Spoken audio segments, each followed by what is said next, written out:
rocking up to the Z, you'll know what this means. Boss coffee. So, stocked up on the goods. Got the old Boss coffee here, the old V's. My shitty green V, we don't like that.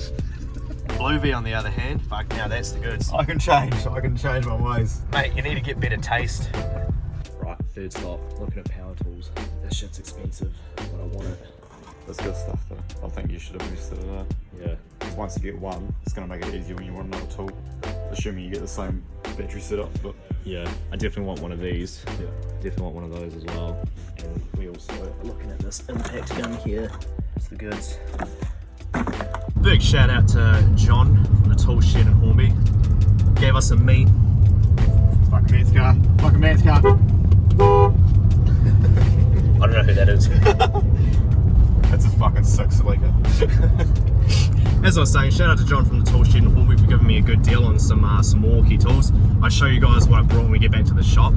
Even with the deal, crying a little inside with how much I spent on tools, but I've wanted electric tools for so long now, and yeah, I figured it was time to finally get some. It's going to make life so much easier and faster working on these cars with these tools now. Made it down to the workshop. These are the tools that I picked up. Got myself a impact gun. It's got up to 830 newton meters of torque, so plenty for what we need. This isn't the beefy one. They have way beefier ones than that. One that goes to like 1300 newton meters and one that's like damn near 2000, which is just insane, but this is all that I'll need. Also picked up a electric ratchet. So this will make life a million times easier instead of having to use the manual one. And I picked myself up a couple of batteries as well. This stuff, wanted for so long now. It's good that I finally went and got it. Bit the bullet, spent the big money now, and yeah, shouldn't have to do that again.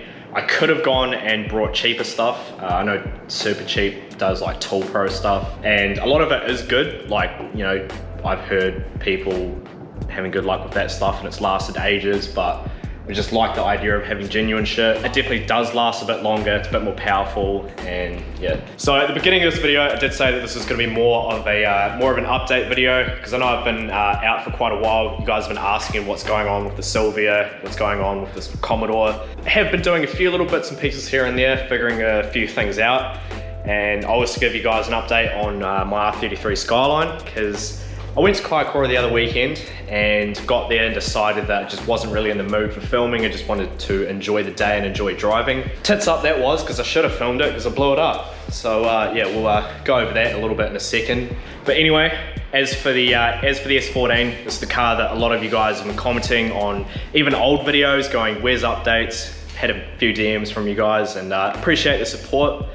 But yeah, so the motor, you guys will have last seen us get it together, head drain's done, head's on, and pretty much the last thing that needs to be done is just the cams, well, the lifters and the cams put in. The reason why I was holding off on that is because when we pulled this motor apart, you guys remember the cam cap bolts were pretty much binding up in the caps, because inside these there is like dried oil, and there's also like dried oil residue on the sides of these, which just makes it real tight and a real pain in the ass to be able to get them out or get them back in.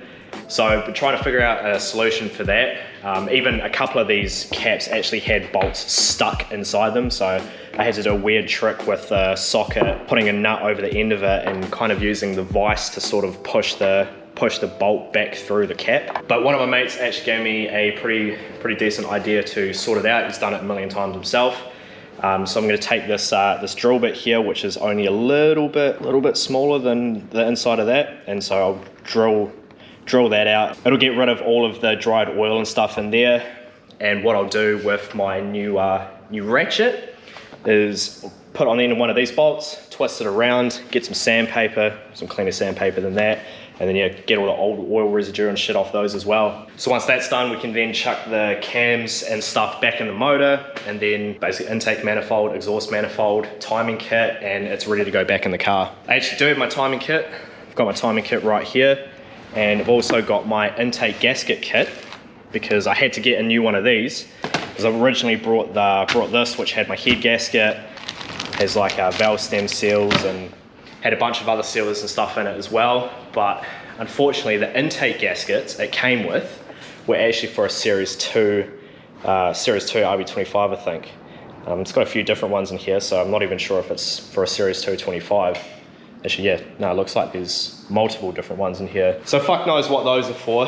The original gasket set that I did buy was for an RB20, so I don't know what's going on with that, but have the right gaskets now, which is good. Another little thing that I wasn't too sure about how I was gonna do was battery box, but my mate Matt that pointed out the little trick to fix the cam cap situation also has just done this in another S14 and gave me a pretty good cool idea too. Is because I still have this bracket here, which is for like some weird module thing that sits on it.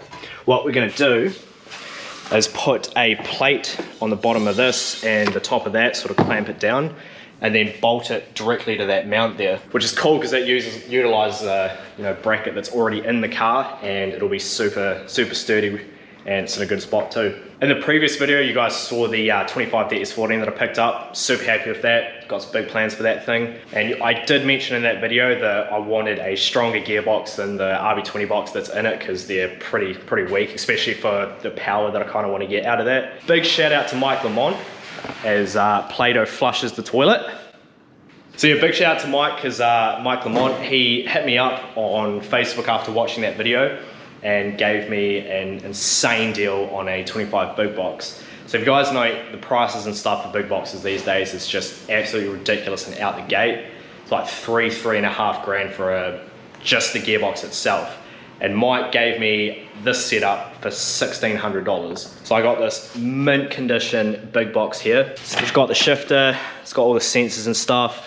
Even came with a end of a drive shaft that still has the proper yoke, which is good, so I can get a drive shaft made. And it even came with clutch slave, clutch master lines, and this clutch disc here as well.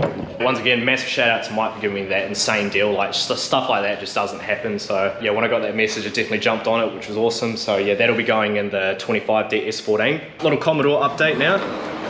Picked up this the other day.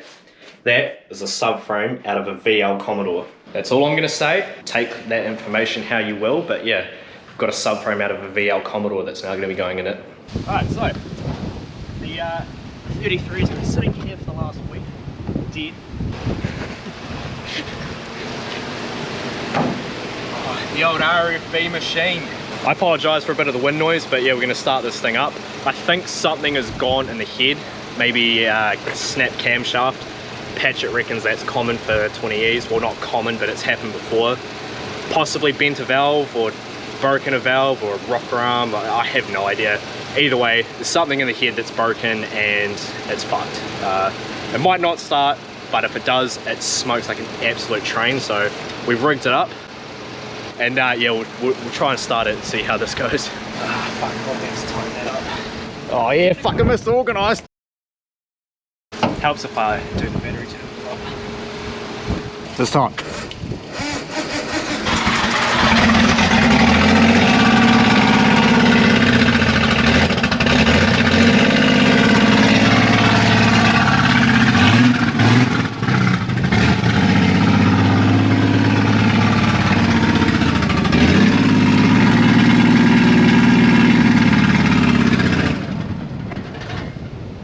It's not smoking as much as it did the other day, but yeah, that's definitely not running on all 6 cylinders.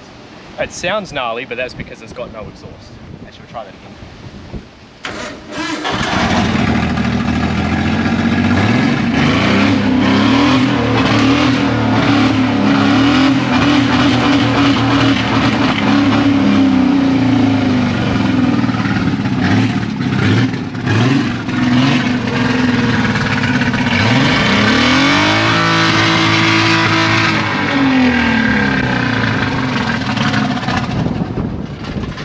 So yeah, not too sure how well you guys could have heard that, but there's also a real loud knocking coming from the engine, which yeah, it's definitely coming from the head, which leads me to believe that there is something that's gone wrong in the head. I am going to take the manual conversion out of that because the gearbox is going to be a spare gearbox for this old girl.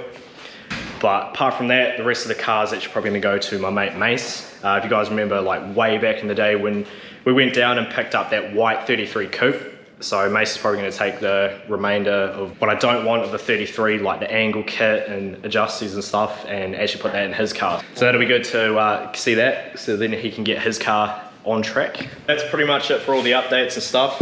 I'm probably gonna get on to doing these cam caps now, like I said earlier. So I've got the setup in the vise here. We're just wrapped a little bit of rag around it so I can clamp it and it's not gonna fuck the side of the cap up. And then yeah, just gonna go through with the drill bit, drill it all out, and yeah, should be good. So I've already done this one. Before, the cap bolt would not go in at all. Now it goes in and out super easy. So it's working, which is awesome. And then yeah, once we do that, we can chuck the cams back in. What the fuck are you two laughing at, huh? Nothing. Bitch. Fair go.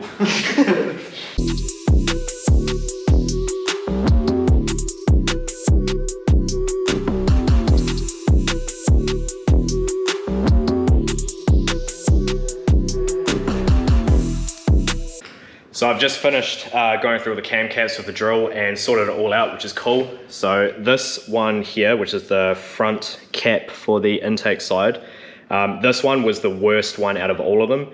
That one, that hole there was just ridiculous trying to get the bolt out. Like the bolt that did come out of that is completely fucked because, yeah.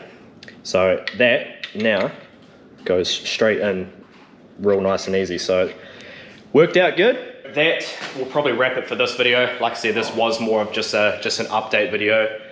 And yeah, so like I said, next week onwards, trying to go back to normal schedule. So 2 vlogs a week of working on the cars, Tuesday, Thursday, and car feature videos on the Sunday. We got a couple cool S14s coming up. We did one the other weekend on an SR20 powered S14, which is pretty cool. Similar color to my one. That was dope, eh? Yeah, that was so. And tomorrow we are actually going to Jackson's, who we did the R32 video with a while ago, doing a video on his S14, which is cool. So a couple of sick car feature videos to look forward to over the next couple of weeks. But that'll wrap it for this one, guys. Catch you in the next one.